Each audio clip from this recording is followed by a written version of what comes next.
Hi hello welcome to my channel Devansi vlogs. ఇంకా ఈరోజు vlog వచ్చేసి 2 డేస్ ఉంటుందన్నమాట. వ్లాగ్ అనేది ఇంకా పెద్ద వీడియో అయితే ఏం షూట్ చేయట్లేదు, పిల్లలు కొంచెం హెల్త్ బాగలేదు, అది కాక ఇంకా ఎగ్జామ్స్ కూడా ఉన్నాయి.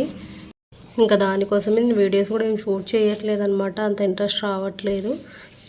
ఇంకా ఎప్పుడు ఉండే కంటెంటే కదా అన్నట్లు నేను కూడా ఇంకా లైట్ తీసుకున్నాను. కాకపోతే వీడియోస్ అయితే చేస్తాను.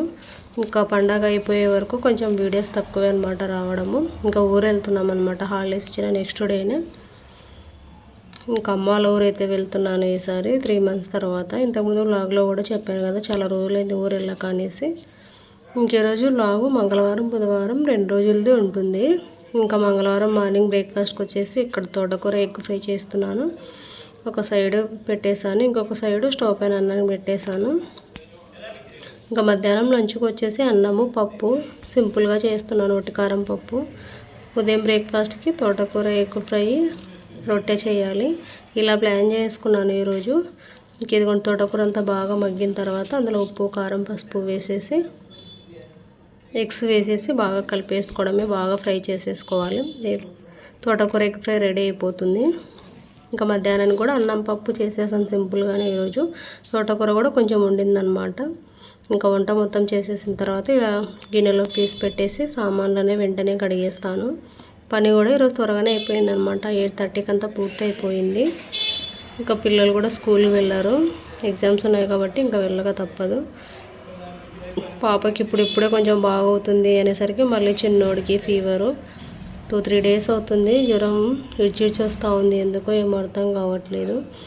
ఇంట్లో ఎంత కంట్రోల్గా పెడుతున్నా కూడా ఎక్కడ ప్రాబ్లం అవుతుందో అర్థం కావట్లేదు. నాకైతే ఏడుపు వచ్చేస్తుంది. మనకు వచ్చినా ఎలాగోలా తట్టుకుంటాం, కానీ పిల్లలకి వస్తే అసలు చూడలేము. అది ఒక ఎగ్జామ్స్ టైము, ఇంకా అక్కడికి ఓన్లీ ఎగ్జామ్ రాపించడానికి ఒక్కటే తీసుకెళ్తున్నాను. ఎగ్జామ్ అయిపోయిన వెంటనే ఇంటికి తీసుకొచ్చేస్తున్నాను చిన్నని. పాపకైతే ఇప్పుడు కొంచెం బెటరే అనమాట, తను బాగానే ఉంది అనేసరికి మళ్ళీ వేడికి స్టార్ట్ అయ్యింది. ఇంట్లో ఫుడ్ కూడా బయట ఫుడ్ అసలు ఏం మానేసాము. ఇంట్లోనే ఏం చేసినా కూడా అసలు స్నాక్స్ కూడా ఏం పెట్టట్లేదు అనమాట. ఈ మధ్య వ్లాగ్లో కూడా షేర్ చేస్తున్నాను కదా, ఇంత కంట్రోల్గా పెడుతున్నా మరి దేనివల్ల వస్తున్నాయో ఏంటో అర్థం కావట్లేదు. లాస్ట్ ఇయర్ ఆగస్ట్ నుంచి ఈ మంత్ వరకు ఇంకా హాస్పిటల్ చుట్టూ తిరగడమే సరిపోయింది. నెల ఉన్న డబ్బులల్లో హాస్పిటల్లో పోస్తున్నట్లు అయింది. ఎంత కంట్రోల్గా ఉంటున్నా కూడా ఇంట్లో అన్ని రకాలుగా ఎక్కడ మిస్టేక్ అవుతుందో. ఇంకేం చేస్తాం, తప్పదు. ఇంకా ఎప్పుడో పోతాయో ఈ రోగాలు ఏంటో అర్థం అవ్వట్లేదు. 3 months నుంచి అది ఇంట్లో ఉండి ఇదొక రోగంలాగా అయిపోయింది. ఎంతైనా ఎండ మట్టి గాలి దుమ్ము ధూళి అన్నీ తగులుతూనే స్ట్రాంగ్ ఉంటారు నాకు తెలిసి. ఇంకా హాలిడేస్ ఇవ్వడం ఆలస్యం, ఎప్పుడెప్పుడు ఊరు వెళ్ళిపోదామా అని ప్లాన్ చేసుకున్నాను ఈసారి అయితే. మా ఆయన అదే అంటున్నాడు, ప్రతిసారి ఊరికంటే పలకవు కదా, ఈసారి ఎందుకు ఊరుకుతున్నావు అనేసి. ఈసారి బాగా బుద్ధి వచ్చిందనమాట. ఇంకా పిల్లలకు ఎండ తగులుతూనే గట్టిగా ఉంటారు, మట్టిలో ఆడుకుంటేనే స్ట్రాంగ్ ఉంటారని అర్థమైంది. రెసిస్టెన్సీ పవర్ వస్తుందన్నమాట న్యాచురల్గా పిల్లలు బాగా ఆడుకుంటే. అదే కాక మాకు ఆడుకోవడానికి కూడా లేదు, ఇదొక ప్రాబ్లం అయిపోయిందనమాట. చూడండి ఇప్పుడేం బాగానే ఉన్నాడు చిన్నోడు, ఆడుకుంటున్నాడు. తీరా చూస్తే రాత్రికి ఫుల్ జ్వరం వచ్చేసింది. ఇక్కడ నుంచి వ్లాగ్ వచ్చేసి బుధవారం రోజు వ్లాగ్ వచ్చేసి ఇంకా బుధవారం మార్నింగ్ బ్రేక్ఫాస్ట్కి వచ్చేసి ఆలు కర్రీ చపాతీ చేస్తున్నాను. ఇంకా మధ్యాహ్నం లంచ్కు అదే కర్రీ ఉంటుందనేసి కలర్ రైస్ అయితే చేస్తున్నాను. ఇక్కడ కలర్ రైస్ కోసం తాలింపు పెట్టేశాను, ఆల్రెడీ కూర కోసం పెట్టేశాను అనమాట. ఆలు ఉడకబెట్టేసుకొని ఇంకా తాలింపు వేసేసి కూర అయితే చేసేస్తున్నాను. చిన్నోడికి చపాతీ ఆలు కర్రీ పెట్టకుండా ఎల్లిపాయ పొడి చేయాలి, దానికోసం ఇంకా ఎల్లిపాయలు కూడా ఒలిచి పెట్టుకున్నాను. ఇంట్లో లేదు అయిపోయింది అనేసి చేసి పెట్టేద్దాంలేని ఇంకా ఎల్లిపాయలు ఒలిచి పెట్టేసుకున్నాను. చపాతీ పిండి కూడా కలిపి పెట్టేశాను. మధ్యాహ్నం కూడా చపాతీ పెట్టేశాను అనమాట. ఎగ్జామ్ వచ్చేసి 11కి ఉండింది అనేసి ఇంకా ఆ టైంలో తీసుకెళ్ళి స్కూల్ దగ్గర వదిలిపెట్టేసి వచ్చాడు మా ఆయన. ఇంకా మధ్యాహ్నం మళ్ళీ నేను వెళ్ళి వదిలిపెట్టేసి వచ్చాను. ఇంకా వాడే ఇంటికి వచ్చేటప్పుడు చిన్నోడే వచ్చేసాడనమాట.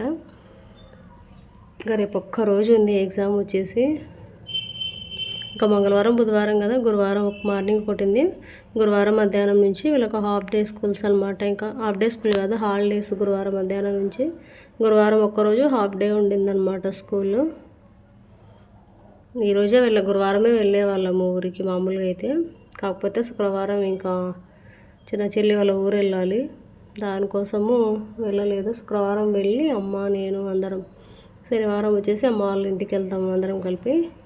ఇక్కడ వచ్చేసి నేను నా కూతురికి ఇయర్ రింగ్స్ తీసుకున్నాను. ఇవి ఎంత వెయిట్ ఉన్నాయి ఏంటి అనేసి మొత్తం షేర్ చేస్తాను. బాగున్నాయి, కాకపోతే సేమ్ ఇలాంటిదే ఉన్నాయి, ఇంకొంచెం డిజైన్ బాగుండింది ఇదే మోడల్లోనే. దానికి గ్రీన్ పింక్ అలా స్టోన్స్ వచ్చిన్నాయి, వైట్ అలా. కాకపోతే చిన్నగా ఉన్నాయి అనేసి నేను తీసుకోలేదు. ఇవి కొంచెం బాగున్నాయి కదా, పెద్దగా ఉన్నాయి, తనకు కొంచెం పెద్దగైనా కూడా యూజ్ అవుతాయి అన్నట్లు ఇవి తీసుకున్నాను. దీని వెయిట్ వచ్చేసి 2.3 మిల్లీగ్రామ్స్ ఉన్నాయన్నమాట. 2 గ్రాములకు ఎక్కువే ఉన్నాయి. కాస్ట్ వచ్చేసి నాకు 20,000 ఉన్నాయి అన్నమాట. 20,400 అయితే నేను ఇంకా 19,500 ఇచ్చాను. ఇంకా మేము ఎప్పుడు వెళ్ళే దగ్గరికే వెళ్తామన్నమాట. ఎప్పుడు పట్టీలు తీసుకున్నా, ఇలా గోల్డ్ తీసుకున్నా, ఏం తీసుకున్నా మేము రెగ్యులర్గా వెళ్ళే షాప్కే వెళ్తాను అనమాట. ముందు రోజే తీసుకొచ్చాను ఇవి. అలాగే నేను మెట్టెలు కూడా తెచ్చుకున్నాను అనమాట. నా మెట్టెలు అలా అరిగిపోయాయి, పూర్తిగా సన్నగా అయిపోయాయి అనేసి తీసుకున్నాను. ఇంకా పాపకైతే ఇలా ఇయర్ రింగ్స్ తీసుకున్నాను, బాగున్నాయి అనేసి. ఇంకా ఉంటాయి మామూలుగా అయితే తీసుకోవడానికి రీజన్ ఏంటి అంటే ఇంతకుముందు ఉన్నాయి, అవి విరిగిపోయాయి అనమాట. అవి వేసి ఇవి తీసుకుందామని వెళ్ళాను. ఇంకా తీరా చూస్తే అవి మామూలు పతలాగా ఉన్నాయి అనమాట, చిన్నగా. ఇంకా అవి వేస్తే కొంచెం కూడా పోవు. ఓకే, ఎందుకు వేస్తారులేండి, పెట్టుకోండి, దానికి జాయింట్ వేసి ఇస్తానన్నారు షాప్ అతను అంకులు. సర్లే అనేసి దానికి జాయింట్ వేయించుకున్నాం. అవేమీ వేయించలేదన్నమాట. ఇవే పాప వచ్చేసి నావి ఇంతకుముందు నేను వెలుగులో ఉన్నప్పుడు తీసుకున్నాను. అవి వేసి ఇప్పుడు మామూలుగా తీగలాగా ఉంటాయి కదా యాలబడేవి, అవి తీసుకుందాం అనుకున్నాను. కానీ ఇంకా ఇవి వేసి ఇంకా 13,000 17,000 ఇవ్వాలి అన్నారు. ఎందుకు వచ్చిన దేవుడు అదే. ఇంకా నా కమ్మలు బాగున్నాయి. ఇవి 3 గ్రాములు ఉన్నాయన్నమాట. అప్పట్లో 10,000 పెట్టి తీసుకున్నాను, ఒక 5-6 ఏళ్ళ కిందట అనుకుంటా. ఇంక ఇవి వేసి తీసుకుందామంటే 13,000 ఎంతో 15,000 అడిగారు. ఇంకెందుకు వచ్చిందిలే, బాగున్నాయి, ఇంక అంత డబ్బులు అవసరమా, పాపకి 20,000 అయ్యాయి అనేసి నేను తీసుకోలేదన్నమాట. ఇంకా మా హస్బెండ్ అక్కడికి తీసుకోలే అంటే నేను వద్దులే అనేసాను. ఇంకోటి కూడా ఉన్నాయి నా దగ్గర. ఇప్పుడు చెవులలో ఒకటి పెట్టుకున్నాను, బుట్ట, చిన్న బుట్టవి. ఇవి కూడా నావి కాదు, నేను పెట్టుకున్నవి, నా కూతురువి అనమాట. ఇంక ఇవి ఒకటి, ఇంకా బ్యాంక్లో ఇంకోటి ఉన్నాయి నా పెళ్ళికి అమ్మ వాళ్ళు పెట్టినవి. ఇంకా పాపకు కూడా ఇప్పుడు చూపించాను కదా అవి. ఇంకోటి గోల్డ్ ఉన్నాయన్నమాట, అవి కూడా సేమ్. ఇంక ఇది కూడా మెట్టలు వచ్చేసి ఇవి తీసుకున్నాను. రౌండే తీసుకుంటాను అనమాట, ప్లెయిన్వి. కాకపోతే ఈసారి రౌండ్ అయినా కొంచెం డిజైన్ వచ్చాయి పైన, పూర్తి ప్లెయిన్గా లేకుండా. ఇంకా నా మెట్టెలు వేసేసి ఇవి తీసుకున్నాను. అవి అరిగిపోయి సొట్టగా అయిపోయాయి అనమాట. ఇంకా ఇవి ఎలాగో తీసుకోవడానికి షాప్ దగ్గరికి వెళ్ళాను కదా అన్నట్లు తీసుకున్నాను. ఇదిగోండి, ఈ విధంగా ఉన్నాయన్నమాట మెట్టెలు వచ్చేసి. ఇంకా పాపకు ఇయర్ రింగ్స్, నా మెట్టెలు తెచ్చుకున్నాను. ఇంకా పట్టీలు అయితే ఉన్నాయి, చిన్నవే ఉన్నాయి నా కాళ్ళకి ఇప్పటికీ. నా కూతురికి ఉన్నాయి కానీ తను అసలు ఏ పెట్టుకోదు అనమాట. స్కూల్ వెళ్ళేటప్పుడు సాక్స్లు వేసుకుంటారు కాబట్టి ఇబ్బంది అనేసి తను పెట్టుకోదు. ఇంకా గోల్డ్ షాప్కి వెళ్ళి ఇలా తీసుకున్నాను అనమాట. తన కమ్మలు, నా మెట్టెలు వచ్చేసి టోటల్గా 20,000 అయ్యేదిలేండి. ఒక 500 మెట్టెలకు, ఇంకా నా చేతి నుంచి ఒక 400 పడినాయి నా వేసి. మొత్తం వచ్చేసి 20,000 బిల్ అయ్యిందనమాట. ఇంక ఇక్కడ వచ్చేసి సాయంత్రము పిల్లలు స్కూల్ నుంచి రాకముందే ఇంకా సామాన్లన్నీ కడిగేసాను. నెక్స్ట్ డేకు ఇడ్లీకి నానబెట్టాను. ఇంకా చిన్నోడికి జ్వరం ఉందని చెప్పాను కదా, ఇంకా బయట నుంచి తీసుకున్నాను అనమాట. ఎన్ని రకాలుగా కాపాడినా వచ్చే రోగాలు ఎలాగూ వస్తున్నాయి. అన్నీ పాటించేటోళ్ళకే రోగాలు ఎక్కువ అన్నట్లుంది. ఇంక ఇంట్లోనే ఇడ్లీకి నానబెట్టేసాను అనమాట. పప్పు కడిగి ఇడ్లీ పిండి రుబ్బేసి సామాన్లన్నీ సర్దుకొని ఇంకా వంట చేసేసేయాలి. ఇంకా నైట్కి వచ్చేసి ఈరోజు ఎగ్ ఫ్రై, రొట్టె చేయాలని ప్లాన్ చేసుకున్నాను. ఇంకా వ్లాగ్ వచ్చేసి ఇంతే అనమాట. ఇంకా వ్లాగ్ వచ్చేసి ఇంతతో ఎండ్ చేసేస్తున్నాను. ఉదయం చేసిన ఆలు కర్రీ కొంచెం ఉంది.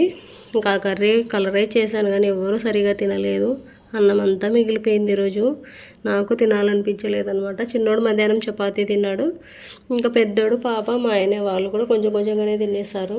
పాప కూడా ఒక చపాతీ తినింది కాబట్టి తను కొంచెమే తినింది అన్నము. కన్నం అయితే అలానే ఉండింది. ఎగ్ కర్రీ చేద్దాం అనుకున్నాను కానీ ఇంకెందుకు అన్నట్లు ఫ్రైయే చేశాను. ఇలాగైతే ఇంత ఎండ్ చేసేస్తున్నాను. Thank you for